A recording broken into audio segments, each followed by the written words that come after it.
Welcome back to Season 5 of the Changing Earth podcast with Sara F. Hathaway, blending survival fiction and fact to bring you entertaining education that will help you dream, survive, and thrive.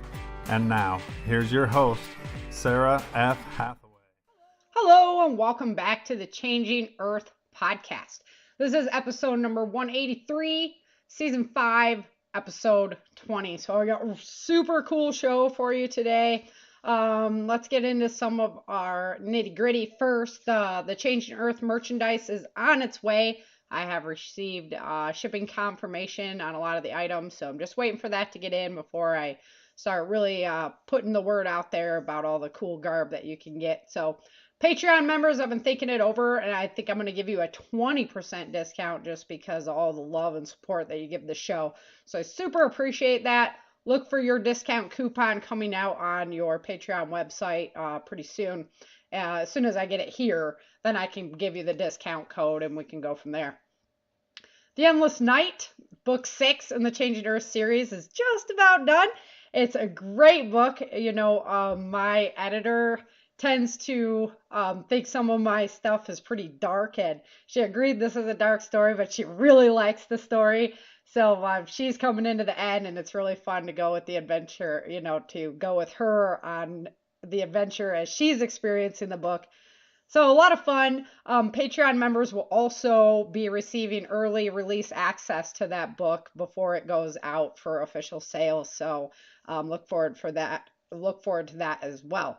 If you would like to become a Patreon member, you can go do so by heading over to www.patreon.com/changingearth, or just head on over to my website, www.authorSaraFHathaway.com, and click on Become a Patreon member, and I'll get you all hooked up there. I've got yearly subscriptions, monthly subscriptions, whatever you need to fit your lifestyle. I've got that out there so that you can show your love and support to the show and get lots of great goodies as well. I've got the Las Vegas years, short stories. I do audio and video clips, bonus stuff, and just try to really make it a rich experience over there. Also, you get discounts, you get free books, that kind of stuff. So head on over there and check that out and see what you'd like to do, what level of support you'd like to give. I'm running through my intro kind of fast because the interview that I have for you today is spectacular. So last week in Dark Days in Denver, the team was training in preparation for Denver. And this week, Bennett's got Vince and Erica kind of confined to their space, and they're going a little stir crazy because it's raining out. There's nothing they can really do. So they go exploring. And along their exploratory routes, they find this map that shows what the United States looks like now currently with the ocean level increase. So today I am super excited to have Dr. Fraser Schilling on my show. He's a member of the research facility in the Department of Environmental Science and Policy and the co-director of the Road Ecology Center at UC Davis. So such an honor to have him on my show. And we really got into a lot of the nitty gritty of what this ocean level increase will look like. And it's a really great interview. So without any further ado, let's go ahead and get into Chapter 20 of Dark Days in Denver, and then we'll go ahead and jump right into that interview.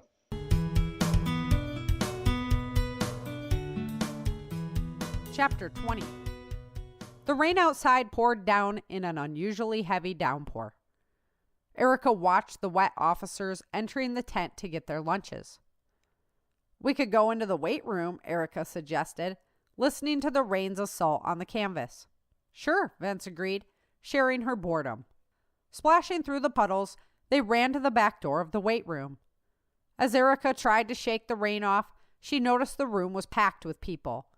There were long lines at the equipment. "They must be tired of the rain too," Vince commented, surveying the situation. "We could go exploring," Erica suggested, with a gleam in her eye. "Should we?" Vince wondered. "Sure we should," Erica agreed. They wandered off down the hall. Holding hands, they chatted and would pause for a moment to sneak in a quick kiss. After all the years of marriage they shared, they were still shy about showing affection in public. Erica took him down all the hallways she knew of, and ended up at the restricted access door. "This is the only hallway I haven't been down," Erica told him. "That's good," Vince replied, noticing the sign. A soldier came down the hall that Erica didn't recognize. "Miss Moore," he greeted her as he passed. He went and waved a tag in front of a panel on the wall by the doorway. The door opened and he entered. As the door started to close, Erica quickly approached and wedged her foot in front of it so it wouldn't close. "Erica, what are you doing?" Vince whispered. "You're going to get us into trouble." "Don't you want to see what's back there?" Erica asked him. "What's so restricted they can't tell everyone about it?" "I don't know. If they wanted us to know, we would have been told," Vince countered. "Like they were going to tell us about the next wave?" Erica rebutted. "True," Vince replied, pondering the situation. "Actually, if you think about it, we're doing exactly like Bennett told us. We're on base, enjoying each other's company," Vince remarked sarcastically. "Exactly," Erica agreed. "Come on." They slipped inside the door. The sterile hallway was empty, and wooden doors were the only feature that broke up the bright whiteness before them. Carefully making their way down the hall, they wondered what was behind the doors, but the risk of running into another person was too great.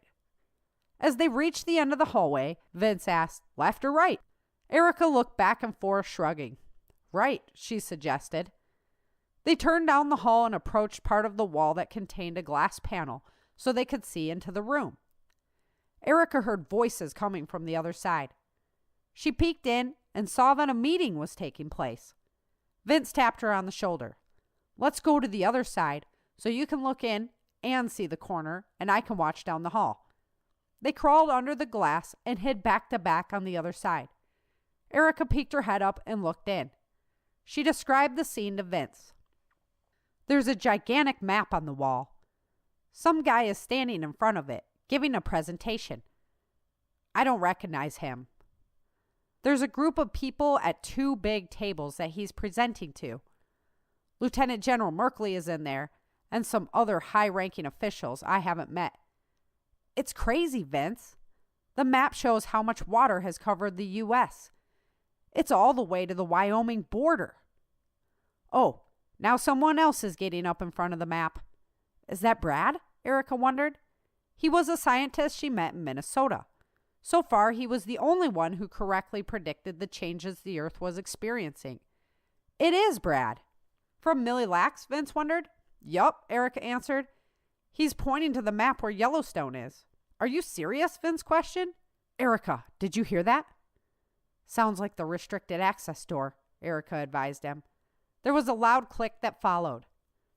Straining to hear another door, they detected the sound of footsteps coming towards them. "They're coming this way," Vince whispered urgently. Erica followed Vince down the hallway, testing doorknobs. Finally, one opened. They entered quickly and quietly closed the door behind them.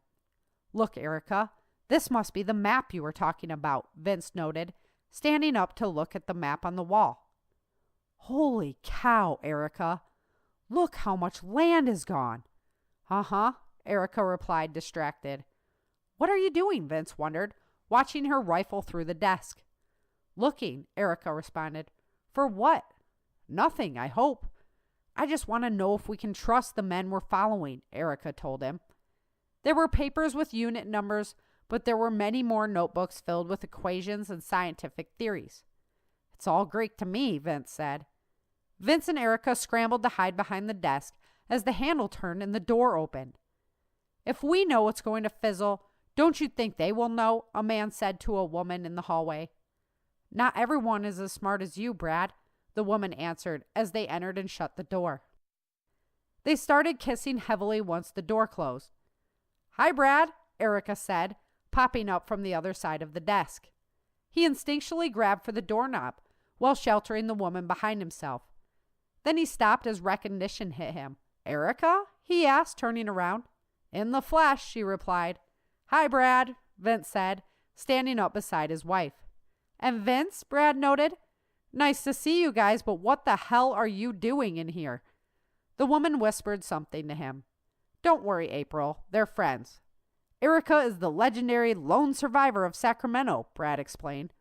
Oh, it's very nice to meet you, ma'am, the woman replied, enamored. My name's April. Brad told me he knew you, but I never really believed him, she babbled. Erica understood why these two fell in love. They were two of a kind. The woman hustled over and shook Erica's hand. Nice to meet you, Erica responded. You must be the woman from Arizona Brad talked about. April's tiny round cheeks blushed at the attention. Her brown curly hair bounced around her head. I am, she replied, backing up to hold Brad's hand. Erica, if the lieutenant general knew you were back here, there would be hell to pay. And I'm not taking another ass whooping for you, Brad worried. What are you talking about? Erica asked naively. Bennett tore me up when you left Minnesota, he responded. Erica chuckled, envisioning the scene. We're all safe now, Vince interjected. Yeah, besides, we're already here. What's going on, Brad? Erica begged him. Brad cracked the door and checked the hallway. Closing the door, Brad declared, Yellowstone is erupting. Like the supervolcano Yellowstone? Erica questioned. Sort of, Brad replied. How do you mean? Erica wondered. The earthquakes have created huge fissures all around the volcano. It will blow, but I'm of the opinion that because of all the pressure the earthquakes have released, it will be more like a volcanic lake when all is said and done, he explained. What's it look like in between that time? Vince asked, enthralled with the information. We're going to see lots of ash and dust, but not half of what was originally forecasted, Brad explained. Then that's good news, Vince replied, looking at Erica. But, Erica said, sensing it was a double-edged sword, but the mercenary army is going to use the eruption to cover the Denver invasion. They think that the feds won't use an airstrike because of the volcanic activity, Brad continued. That sounds logical, Erica admitted. Doesn't it? Brad asked. However, if we know it's going to fizzle, don't you think they would know that too? Vince and Erica looked to one another. Neither knew the answer. What about the people headed north? Will they be okay? Vince asked, concerned for his parents. His father already insisted they were going that way as soon as possible. They should be safe enough. They may need to shelter in place during the peak of the eruption, but it shouldn't last longer than a couple of days. If we can get some wind headed our way, it may reduce that time even more, Brad explained. Then they should go, Vince said to Erica. No, you guys should, Brad suggested. Lieutenant General Merkley would have my ass for telling you this. He cracked the door open and exited into the hallway. Reaching the corner, he signaled it was all clear. Erica and Vince made their way back down the hall and exited out the restricted door. Taking a back staircase, they ended up by the weight room and quickly made their way back outside. The rain had lightened up to a sprinkle, but the air was calm. The sky was illuminated with the same eerie hue, and another quake shook their bodies as they clung to the ground. Vince looked to Erica. It's coming.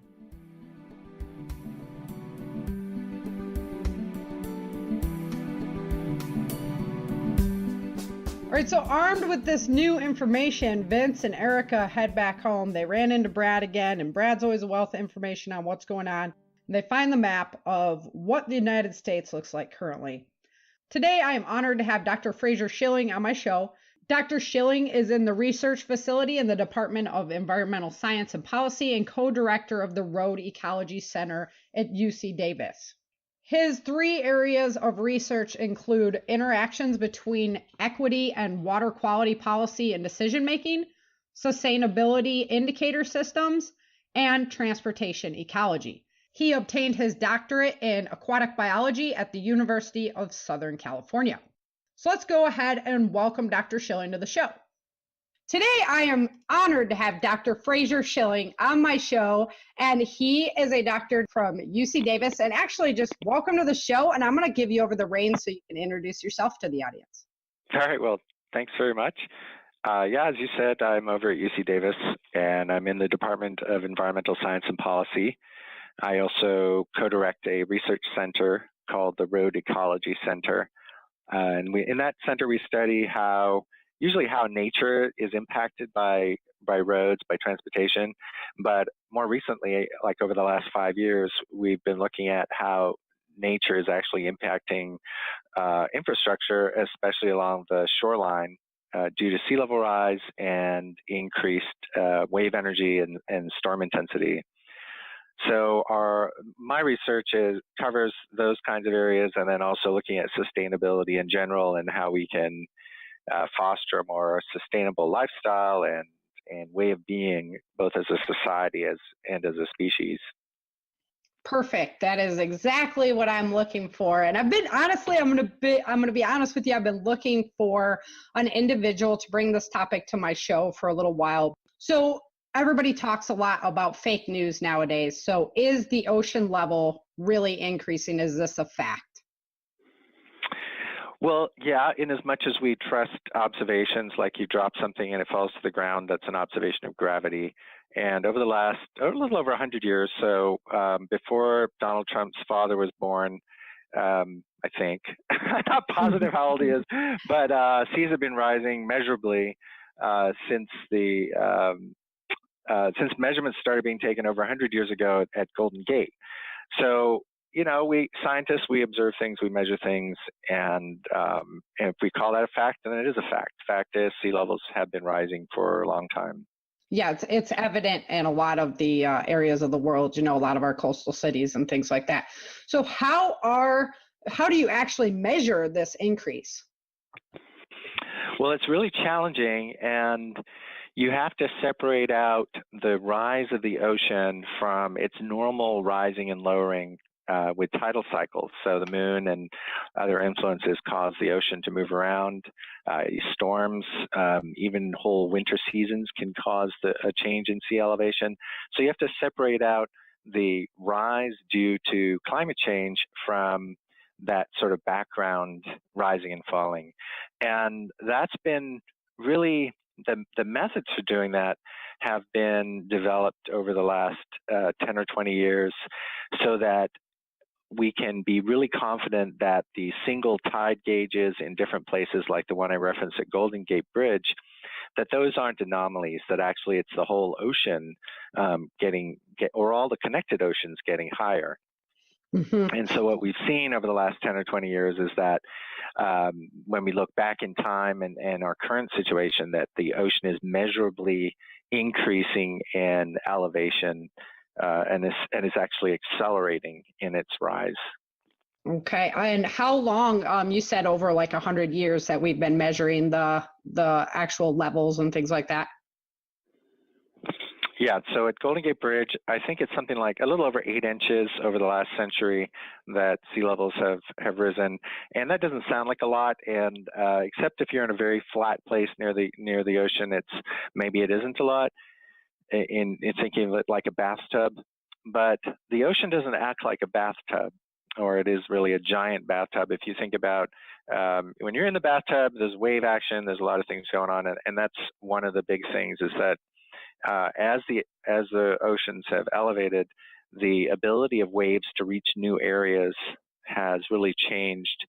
And so along with the elevation of the ocean, we have the waves actually reaching these new places in the shoreline that they didn't before. So it doesn't take very much change in the ocean elevation to really affect low-lying areas near the coast, Louisiana, Gulf Coast, parts of Florida, parts of California Bay Area. It doesn't take very much for it to make it a serious problem. Right. And so are there natural Earth cycles that you've mentioned, like the tides and things like that, but I'm talking on like a grander scale of, historically looking at our planet. Obviously, we were all one supercontinent at one point in time, and then it's shifted off. Have they like identified areas of time in our history where the ocean levels were really low compared to what they are now? Yeah, so during the ice ages, ocean levels were really low, and a lot of the water was in the form of ice. And the ocean levels have also been higher than what we have right now. And this is one of the maybe scary parts of looking at sea level rise. The last time ocean levels were considerably higher, the last recent time considerably higher than what they are now, is when we had about the same amount of carbon dioxide in the atmosphere as we do now. So what that means is that if you have 400 or 450 parts per million of carbon dioxide in the atmosphere, and we look back millions of years ago, the sea levels would have been up to 20 feet higher than they are now. So really what we're doing is we're pumping enough carbon dioxide and other greenhouse gases into the atmosphere to almost guarantee that level of sea level rise. That's our future. Now, it's not my future or your future as individuals, but it's our species' future and maybe our society's future. Right. Yeah. And so that's concerning, because then it could be a very rapid increase to kind of catch up. Right. So there's this lag time. And yeah, there's the more greenhouse gases you have in the atmosphere, the more warming you have. And warming isn't just, things gradually get warmer. It also changes the weather, and it influences how much ice can stay intact versus melting, and a lot of an expansion of the ocean itself, because as you heat water, it expands. And so there's a lot of effects of that. And so as we increase our greenhouse gas production into the atmosphere, we almost guarantee that we're going to get to a certain level of warming and a certain level of sea level rise. That's sort of a built-in feature of greenhouse gas production. So unless you figure out a way to suddenly take it out of the atmosphere, even if we stop at our current level of greenhouse gases in the atmosphere, we are going to reach certain levels of temperature change and certain levels of weather change and sea level rise. They're sort of built into our actions, consequences of our actions. Yeah, absolutely. The ocean, I liked how you keyed in on the warming of the ocean. It actually expands the water. So even if it was the same volume, because it's not as cold as it was, you're going to have even, a greater volume of water because of that. That's right. So even if you don't add water from somewhere else, you're by heating it, you expand it. Yeah, exactly. And it gets back to the, how much is a lot. And when you're thinking about you're going up into the mountains, or you're looking at a lake, 5 feet, 10 feet doesn't seem like very much. But if you live on the Gulf Coast, if you live in southern Florida, there's a lot of situations where you would not want that level of sea elevation. And even in the coast of the San Francisco Bay Area, you definitely wouldn't want that. There's a lot of serious consequences to what seems like a small amount of change. Yeah, let's talk about some of that, because one of the things that I have in my books is the ocean level increase, and how when the coastal cities were overtaken by the water, you're going to introduce just a plethora of contaminants into the water at that point. So is that something that's kind of concerning from your point of view? Yeah, I don't know where it falls on the list. I think it might be, there's some surprisingly harsh things that are going to happen that are actually pretty low on the list.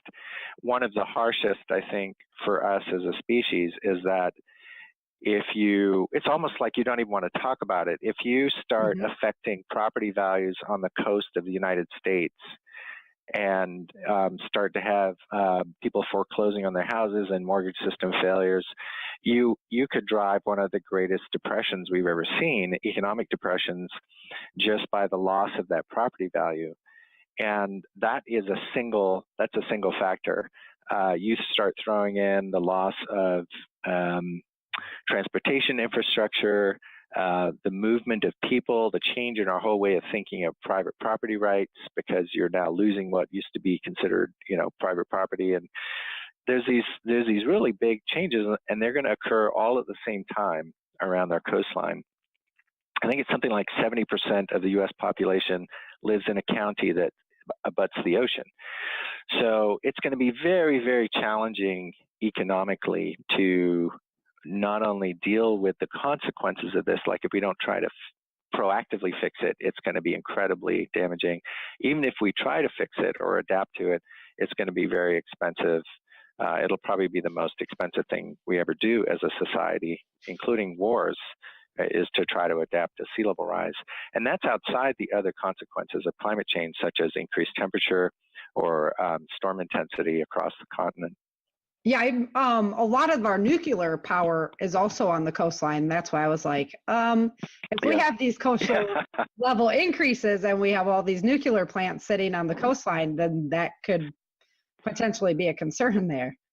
Yeah, and it's not just nuclear plants, it's also a lot of other utilities, wastewater treatment, et cetera, that have relied on either the ability to dispose of waste into the ocean or the use of the ocean as a cooling source of cooling water. So we take for granted this. It's not just the presence of the ocean as an amenity that you might damage with contamination. We take for granted the elevation of the ocean. We know that tides go up and down. We know sometimes there'll be extreme tides or extreme storms, and we kind of build that into our assumptions as engineers and so on.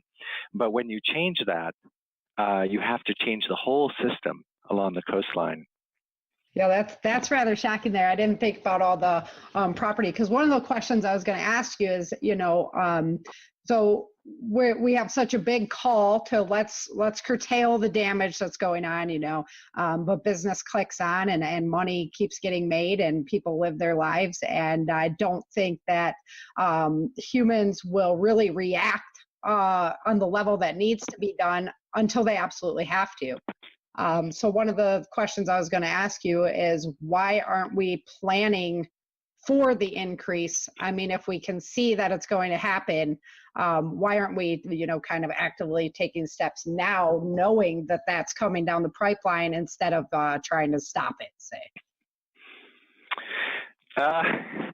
Well, that's actually probably one of the biggest questions, and it's very hard to quantify. Mm-hmm. And, like someone might characterize a podcast like yours or other literature as scaremongering or, like fringy because you're looking at these extreme things. But that's really because you're asking a question that nobody really wants to ask in the conventional scientific and policy and engineering professions. I mean, we ask it and we talk about it offline. We never really talk about it in public. And that is the really intense potential for just unraveling of society, essentially, because nobody wants to touch it.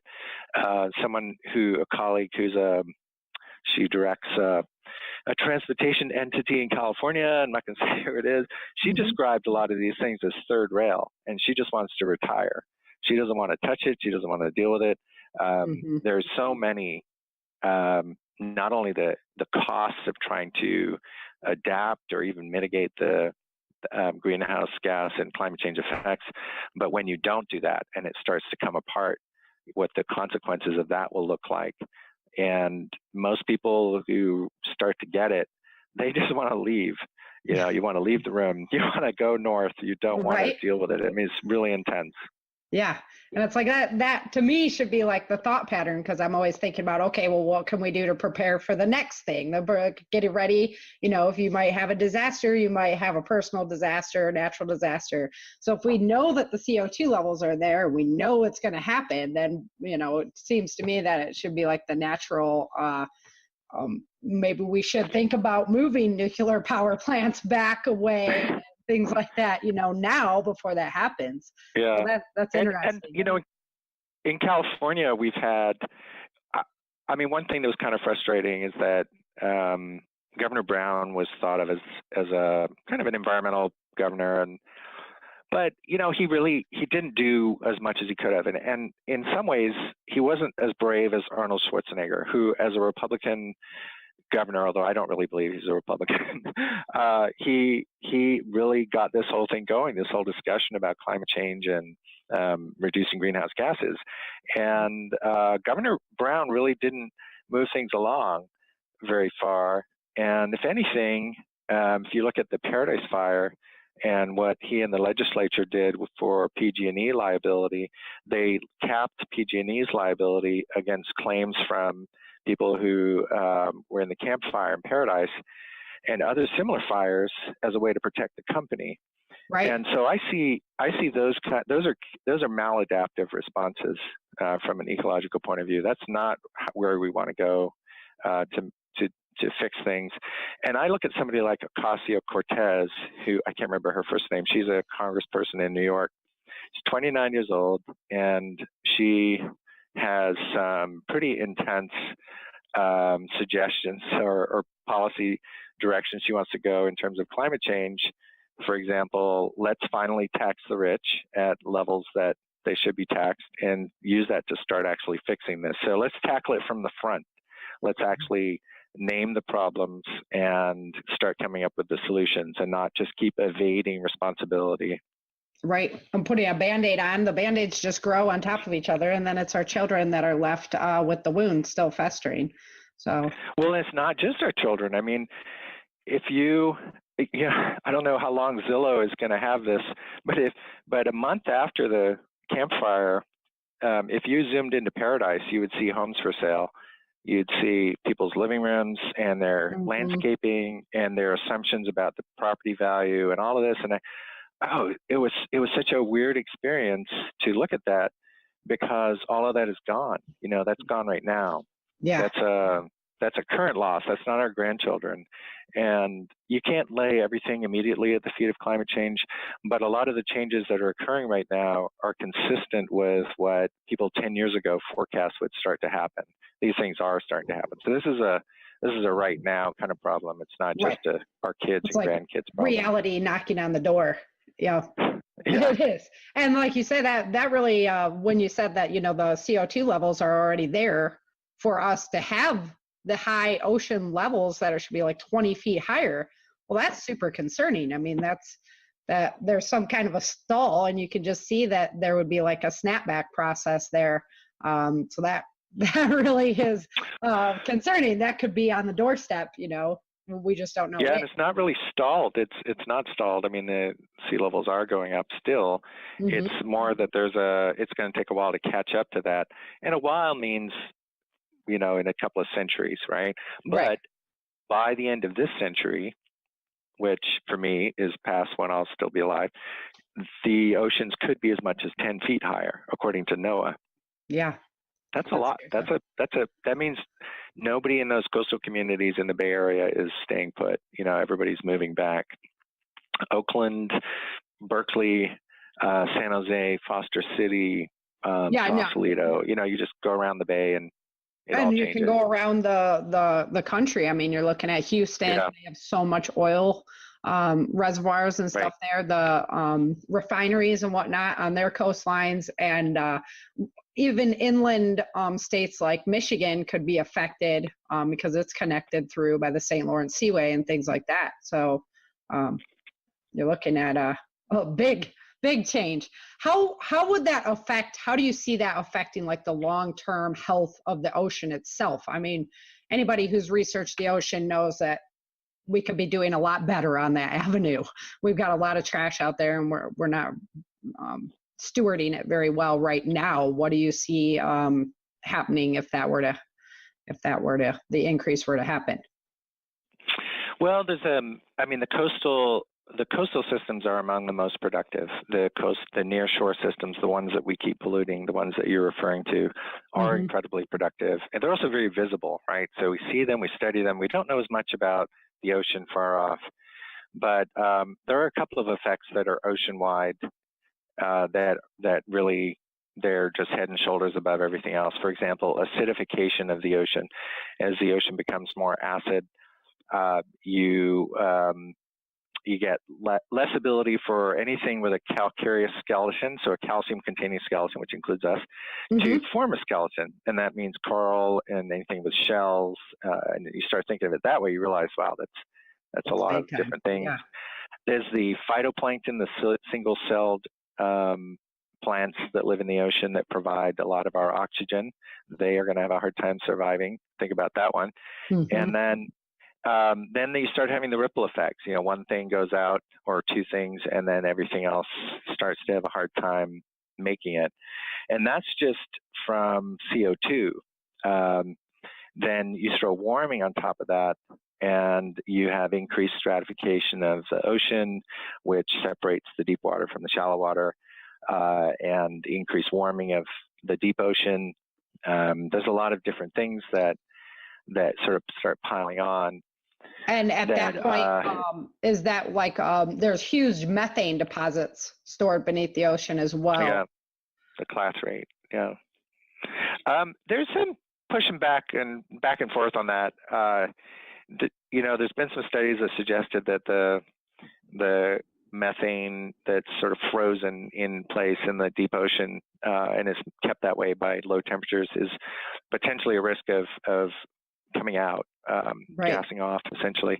And part of that comes from some studies done by a Russian scientist in the Arctic Ocean, Polar Ocean.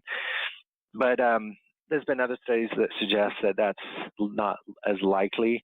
And there's a lot of possible sources of methane. I mean, there could be these methane crystals that suddenly gas off. It could also be that there's methane bubbling out of the sediment to the bottom of the ocean that comes from bacterial respiration.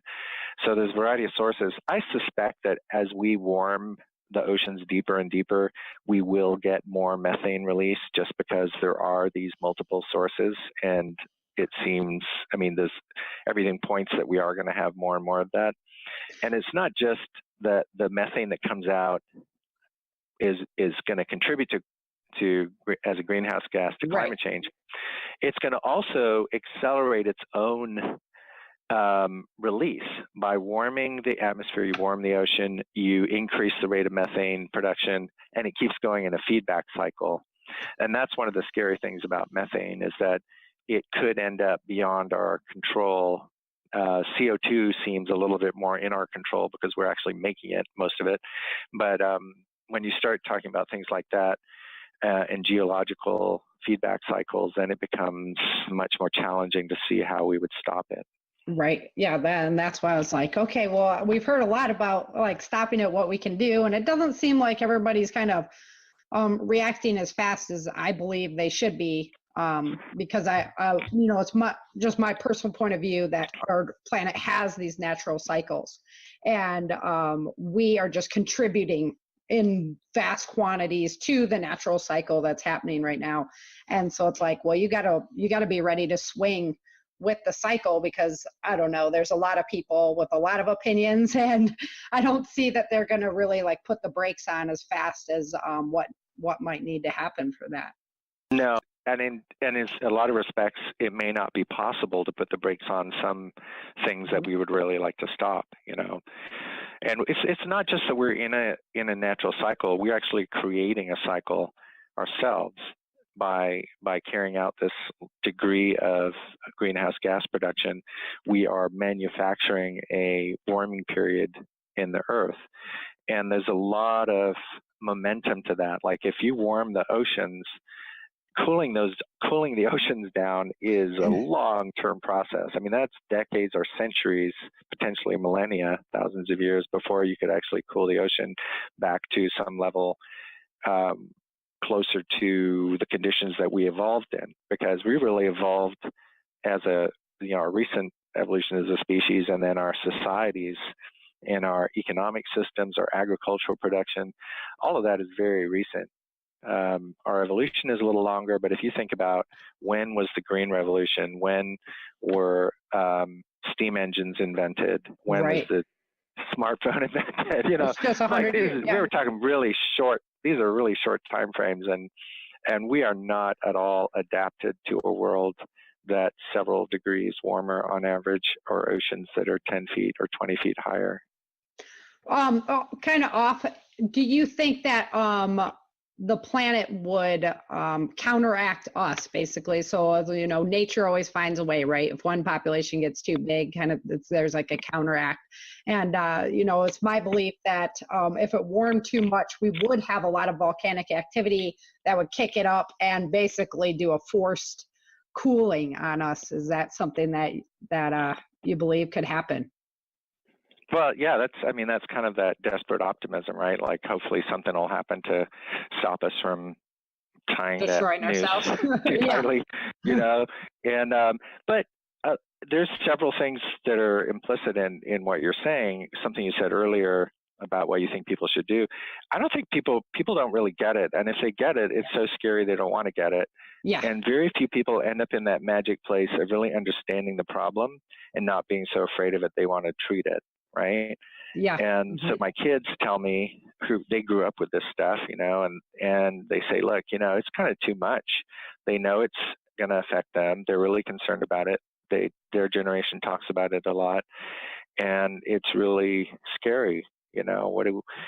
Especially since they don't actually have control. I mean, that's where people like Ocasio-Cortez come in, is trying to bridge that generational gap and get the affected generation, give them a chance to actually shut us down. The old white guys like me who messed up the world. So, what kind of inland, flashback or reverberation, what's going to happen on the inland? Is there problems that are going to happen there because of this oceanic rise as well, and like all the farmlands in the breadbaskets of the world? What do you see kind of happening with that? Well, the oceanic rise is going to affect people, and then people will affect what happens inland. Fair enough. And that, the massive movement, if you remember an earlier thing, I said 70% of the U.S. population lives in a county that borders the ocean. Right. I think it's that. And it's 70. So if everybody moves, either because their property is threatened, their infrastructure is threatened, or it actually starts degrading, or the whole county just unravels because there's just too much loss. Mm-hmm. And so everybody has to move somewhere else to get services. If people move, then that's going to affect things inland. And then there's some other knock-on effects that aren't so much to do with sea level rise, but they are to do with climate change. Like if we lose the, I think it's something like 3/4 of our oxygen comes from the plants that live in the ocean. If they're affected, then that affects our oxygen supply, something that's super scary to think about, even beyond these other things. And then the acidification that you talked about, would that affect those plants? Obviously. Yeah. And then there's these little tiny molecules and particles produced by algae that get into the atmosphere, and they're actually a lot of water droplets form around these and form rain. And so you can actually affect both temperature-wise and this process I just described. You can actually change formation of rain. And our rain essentially comes from the ocean. The ocean is a big resource for the water that falls on the land.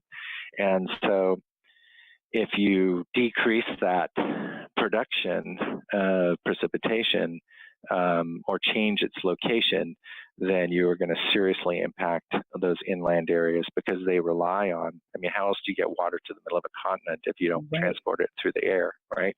So changing not only the amount, but also the location of the water, like if it just doesn't rain on the Great Plains anymore, then, that could have some serious consequences. And not just for people. That's like, you're talking about whole ecosystems starting to die off as well. Right. Yeah. That's one of the things that I always wondered about, because a lot of the forecasts do show like deserted areas throughout the, central parts of the United States, of China. And that's really highly concerning, because that's where a lot of the food that feeds the world is grown. Also, it's like a really bad Sim City, a lot of feedback cycles, a lot of things going wrong. Yeah. And acidification as well. Would that, like acid rain, would we get that type of thing from the ocean becoming more acidified as well? No, it's not so much that, because once the water evaporates, it's gone away from that acidified environment. So it's we're not going to get that kind of problem, but that's okay. We'll have plenty of others. We have plenty of others. Oh my goodness. Yeah. So, man, I really want to thank you for your time today. These are like questions that I just had burning on my brain for a while. Now you can think of your books that you called them post-apocalyptic. You can think of them sort of as history books that you've already written, right? Yeah, future forecast books. Everybody, I've had that question. Are you the next Nostradamus? And I'm like, oh, I hope not. But yeah, that's I really try to bring it, to life, but it's happening a lot more rapidly in my books, right? So Yeah. mhm. So, but this is reality, and I just don't think a lot of people, like you say, if they do understand that it really is happening, and they're willing to pull their head out of the ostrich sand, maybe they just run in fear at that point because they don't want to literally stand up and face what's going on. So that's kind of scary in itself. But humanity has also stood up in the past. We are capable of standing up and facing adversaries, including ourselves. So I think that it's possible. I mean, I'm optimistic that we can still do that. Yeah, and that's where I'm at too. Very optimistic because if the more people we can make understand, just like having prepared communities, the more people we can prepare, the more prepared communities we have, the better chance of community survival you have. So same thing here. The more people you can make aware, the more changes they can make in their daily lives, and all those little bits add up to a big help for preservation there. So, well, Dr. Schilling, thank you so much for coming on the show again. I really appreciate your time. You're welcome. And hopefully we didn't freak everybody out too much, but I really wanted to hit people over the head with the reality. Appropriate level of fear. Yeah, exactly. All right. Well, thank you. Thank you so much, Dr. Schilling, for coming on the show and sharing your information with listeners so that we can get a really good understanding of what we're looking at here in the future and just kind of where we're sitting as far as those CO2 levels versus our ocean level and where it should be, kind of where we're going, because the earth is a ever moving place and an ever evolving place, and that's why I really believe that we need to keep our relationship with the planet so that we remain highly adaptable to whatever is put in front of us. So thank you so much again for coming on and sharing all of your great information. Thank you to my Patreon members. Your guys' support is what keeps the Changing Earth world turning, and I really appreciate everything you guys do. If you would like to become a Patreon supporter, head on over to www.patreon.com/changingearth, or head over to my website at www.author-sarahfhathaway.com and click on Become a Patreon member. Thank you for listening. Love you guys. Every day is a new day in the Changing Earth, and we just keep plodding along, and the story is really going to pick up now, and love the end of this book. And then, The Endless Night is just a spectacular story. I know you guys are going to love that one. And then book 7 that I'm working on right now, it's going to be right behind it, and it's going to be a great story as well. I had lots of time with my foot being broken and everything to really delve into these stories, and I'm just excited with where it's going, and happy to share it with you and happy to learn with you along the way as we get exposed to all of these great tactical techniques, training techniques, information about our planet and how we can survive, and just so excited to share it with you. So thank you for taking the time out of your day to listen to the Changing Earth podcast. And until next time, remember, dream, survive, thrive. Thank you for joining Sara for this episode of the Changing Earth podcast.